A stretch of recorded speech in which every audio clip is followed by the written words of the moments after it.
Hello, everybody, and welcome to Church at Home with Rachel for Monday, the 20th of January, I believe it is.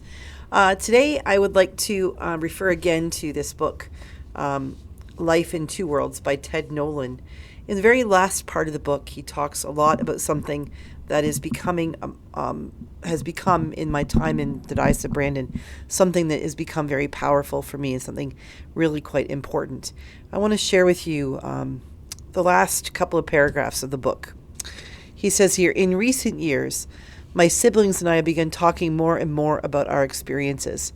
I come from a generation of First Nations kids whose parents didn't speak openly about what they went through. So we often didn't understand the things our elders did or the choices they made. Steve, Barb, Janice, and I find ourselves wishing that those who have already passed had had the chance to connect and work on healing the way we are continuing to do. And the understanding that is growing out of our conversations makes me appreciate, just as this Darnell and Fraser's video did, that silence is rarely a positive thing for individuals and families or for our wider society. In one of the interviews I did for Canada's very first National Day for Truth and Reconciliation on September 30th, 2021, I was asked what I thought we needed to do to move towards reconciliation.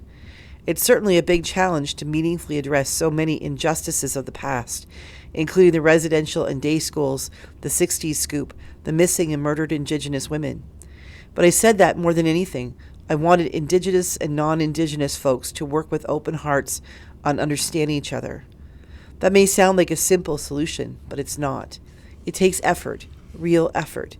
You have to get to know others to gain understanding. You have to ask. You have to listen when folks answer, and you've got to keep at it. As Stan Nolan, Ted's dad, always said, if things aren't working, you're not working hard enough. We have to work harder. Hope is a good thing, and my hope for the future is that we all do that labor, that we make the effort over and over again to understand each other.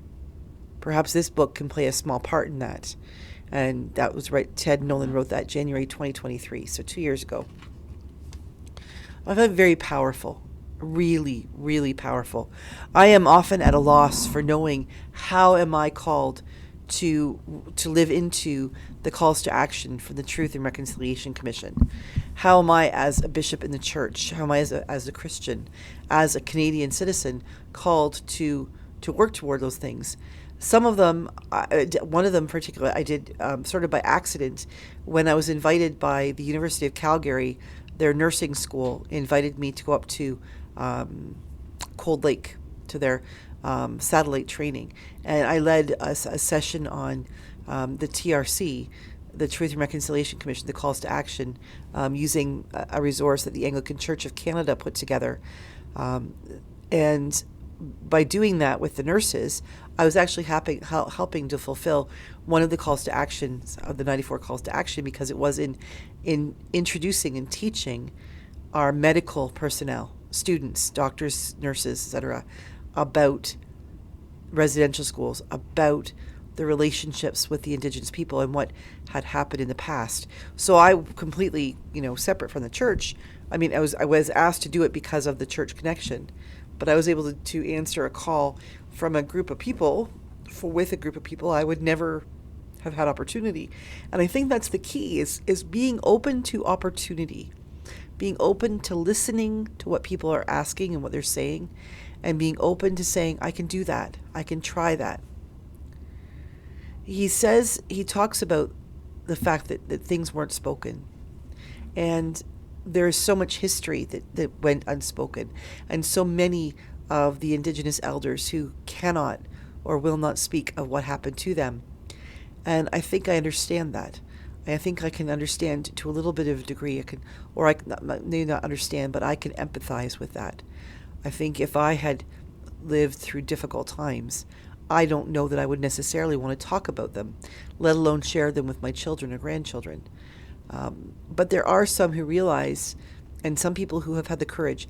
It takes courage to stay silent, by the way, for those people who have decided not to speak because of the hurt it will impose on the people who listen. That has taken courage for them to say that. Everyone must live to their own conscience, their own sense of what would be right or wrong in any given situation. And I will always lead with the belief that people have done the very best they can in the moment. And so for those people who have walked the journey alone or have suffered in silence, I do not judge them. I do not think that they should have gone and talked to somebody. I think that they were carrying a burden that they believed was theirs to carry alone, or that they did not realize there were others who would help them carry that burden. And that's shame on us for not helping people to know that there are people they can turn to. But thinking about, this idea that he said that more than anything, he wanted Indigenous and non-Indigenous folks to work with open hearts on understanding each other. That's the key, understanding each other. And that does not mean that for those non-Indigenous folks, for the settlers, the colonialists, it does not mean that we are automatically going to be bashed. I mean, I don't think I did when I came into the Diocese of Brandon. I don't think I had some preconceived ideas or fears that when I met people they would somehow be angry with me or treat me badly because I represented the church. Quite the contrary, whatever it was I was expecting, I have been treated with such incredible respect. The people have looked at me and they have treated me with dignity, very much the very way that we say in our baptismal vows, that we will seek out and serve Christ in all persons, and we will respect the dignity of every human being. That is exactly how I have been treated, and I hope that is how people feel they have been treated by me. But I think that's the beginning of it, isn't it? If we treat every person we meet with dignity, that we recognize their integrity and their dignity, regardless of what they have gone through or regardless of what we think or assume they have gone through. If we recognize the dignity that they innately have, then we begin on the right step, the right foot, the correct setting. And from there, it is ours to listen. Again, he said, more than anything, I wanted Indigenous and non-Indigenous folks to work with open hearts for understanding each other. It needs to be a conversation. It needs to be a relationship. And we cannot have a relationship all by ourselves. What Ted Nolan has spoken of in this whole book, it really is all about relationships. And it very much is all about coming at relationships from a place of non-assumption, making sure that we enter into communication with each other so that I can listen to what you are telling me about yourself, and you can listen to what I am telling you about myself. And then together, we can find common ground. We can discover the ways that we can speak to each other. There are many times when I have thought about those 94 calls to action for the Truth and Reconciliation Commission, and I have been overwhelmed with how can we do this? How can we begin to walk in a good way when it seems like the journey will be so long? One of the things I am learning from both my Indigenous and non-Indigenous parishioners, people here in the diocese, in the places that I work and live and have my being, and the books that I read, like this one, really sincerely, I'm recognizing that it doesn't matter how long the journey is. The only length we need to worry about is the length of the next step. The journey could be 3 feet, it could be 3,000 feet, it could be 3,000 miles. But then the only thing we need to worry about, to be concerned about, to focus on right now, is that next step.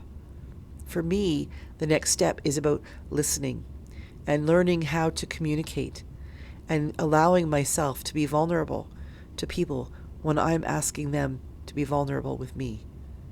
If we can learn to communicate by listening to each other and trusting one another that we can speak to one another honestly, then we will have stepped a big step into our journey of walking in a good way. Just some thoughts for today about that, what it takes for us to do as Ted Nolan has asked, that Indigenous and non-Indigenous folk to work with open hearts on understanding each other. It's pretty powerful, isn't it? Have a great day. God bless. And I will see you again tomorrow for Church at Home with Rachel.